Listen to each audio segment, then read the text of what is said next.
Hello दोस्तों। तो चलिए शुरू करते हैं आज का क्लास। जैसे कि इसके पिछले वीडियो में आपने पढ़ा था न्यूटन का पहला नियम, ठीक है। हमने इसका डिफिनेशन भी देखा था और कुछ एग्जाम्पल भी किए थे। तो आज हम थोड़ा रिवाइज भी कर लेते हैं। शुरू करते हैं। देखिए, न्यूटन का पहला नियम, गति का पहला नियम या जड़त्व का नियम, इन तीनों का जो मीनिंग होता है वह एक ही होता है। इस नियम के अनुसार यदि कोई वस्तु विरामावस्था में है या गतिशील अवस्था में, ठीक है, इस नियम के अनुसार यदि कोई वस्तु विरामावस्था में या गतिशील अवस्था में है तो वह इसी अवस्था में बनी रहेगी। वह चाहेगी कि हम इसी अवस्था में बनी रहें, लेकिन यदि हम उसकी अवस्था को परिवर्तन करना चाहेंगे तो हमें एक बल लगाना होता है, ठीक है। बल लगा के हम उसकी जो विराम की अवस्था है या गति की अवस्था, उसको हम लोग परिवर्तन कर सकते हैं, चेंज कर सकते हैं।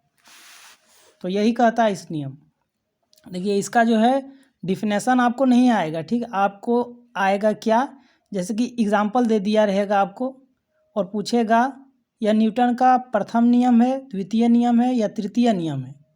तो आपको सिर्फ टिक लगाना है कि यह न्यूटन का पहला नियम यह कहता है, ठीक है। जैसे कि दो एग्जाम्पल करवाए थे, देखिए उसको।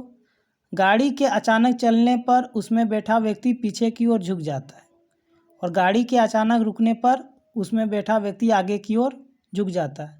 ये मैंने पिछले वीडियो में बता चुका हूँ। चलिए इसका आगे देखते हैं, तीसरा नंबर एग्जाम्पल को। वाहन के अचानक मुड़ने पर व्यक्ति का एक ही ओर झुकना। देखिए, जब कोई गाड़ी किसी सीधी सड़क पे जा रही होती है और अचानक जब घुमाव आता है, ठीक है, टर्निंग पॉइंट आता है, जैसे कि देखिए ये कोई सीधी सड़क है और यहाँ से एक घुमाव आता है इस प्रकार, ठीक है। ये सीधी सड़क है और यहाँ से एक घुमाव आया, ठीक है।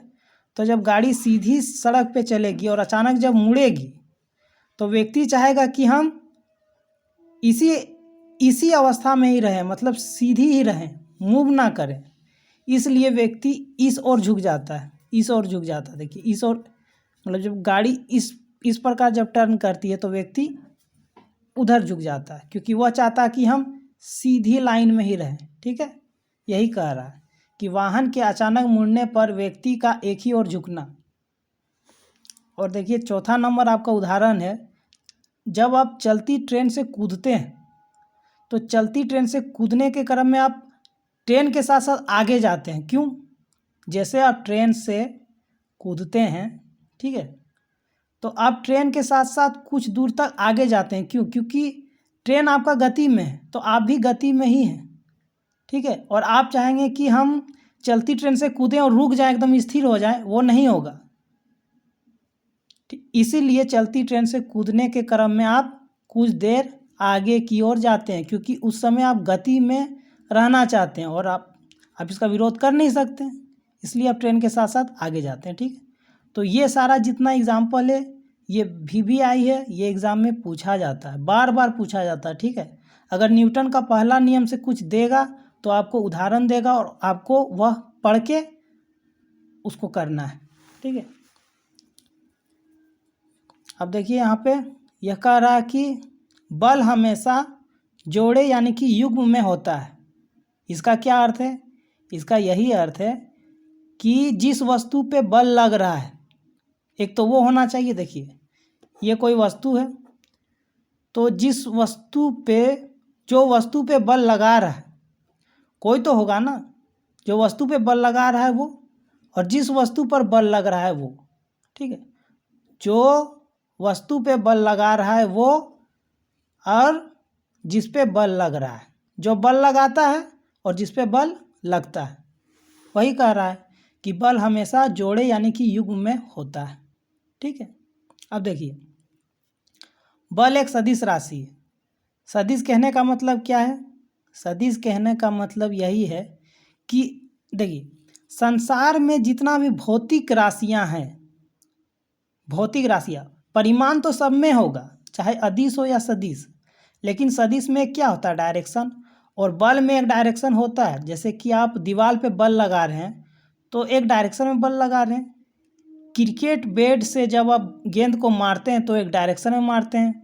फुटबॉल को जब किक करते हैं तो एक डायरेक्शन में मारते हैं, है कि नहीं।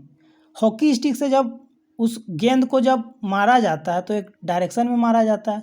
तो इसलिए बल एक सदिश राशि है, ठीक है। और बल को एफ से सूचित किया जाता है, एफ से, यानी कि बल को क्या कहा जाता है, फोर्स कहा जाता है। तो जितना भी इंग्लिश वर्ड है सबका पहला लेटर ही लिया जाता है, अधिकांश यही है, कुछ कुछ में परिवर्तन है।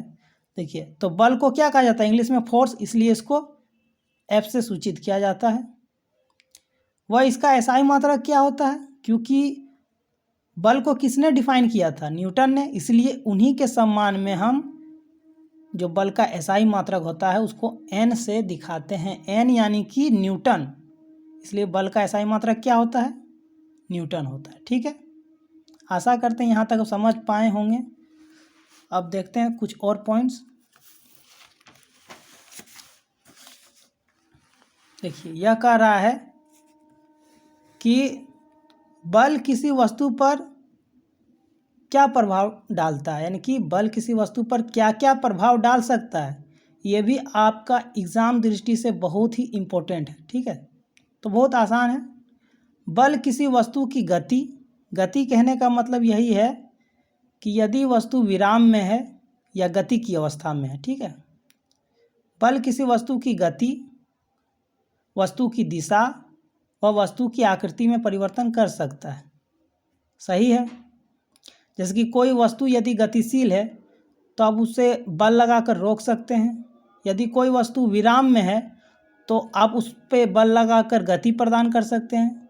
देखिए, अभी अभी मैंने बताया था कि बल लगाकर कोई भी वस्तु, किसी वस्तु की दिशा को परिवर्तन किया जा सकता है, यानी कि दिशा, उनकी दिशा को बदल सकते हैं, ठीक है।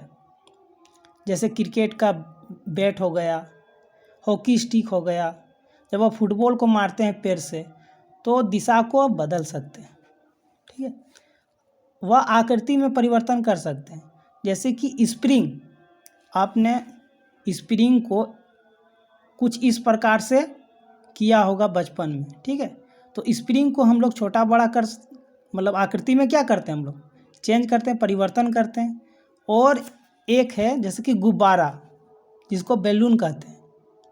गुब्बारे को आप हाथों से इस तरह करके उसकी आकृति को क्या कर सकते हैं, बदल सकते हैं, ठीक है। जब आप आटे को गूंदते हैं, ठीक है, रोटी बनाने के लिए, तो उसको हाथों से क्या करना पड़ता, मलना पड़ता, यानी आकृति में क्या कर रहे हैं, चेंज कर रहे हैं, है ना। तो बल का ही तो प्रयोग कर रहे हैं ना। तो बल लगाकर किसी वस्तु की आकृति में भी परिवर्तन किया जा सकता है। इस प्रकार हम देखते हैं, एक नोट डाल के ये चीज़ नोट कर लीजिएगा कहीं पर भी, कि गति के पहले नियम से हमें बल की परिभाषा का ज्ञान होता है। तो न्यूटन ने जो गति का पहला नियम दिया था, ठीक है, उनसे क्या निकलता है, उनसे हमें बल की परिभाषा, यानी कि बल आखिर है क्या, तो डिफिनेशन, बल का डिफिनेशन हमें प्राप्त होता है, ठीक है। आशा करते हैं यहाँ तक आप समझ पाए होंगे। इसके अगले क्लास में हम लोग देखेंगे न्यूटन का द्वितीय नियम, जिसे गति का दूसरा नियम भी कहते हैं, ठीक है। आज के लिए इतना ही, धन्यवाद।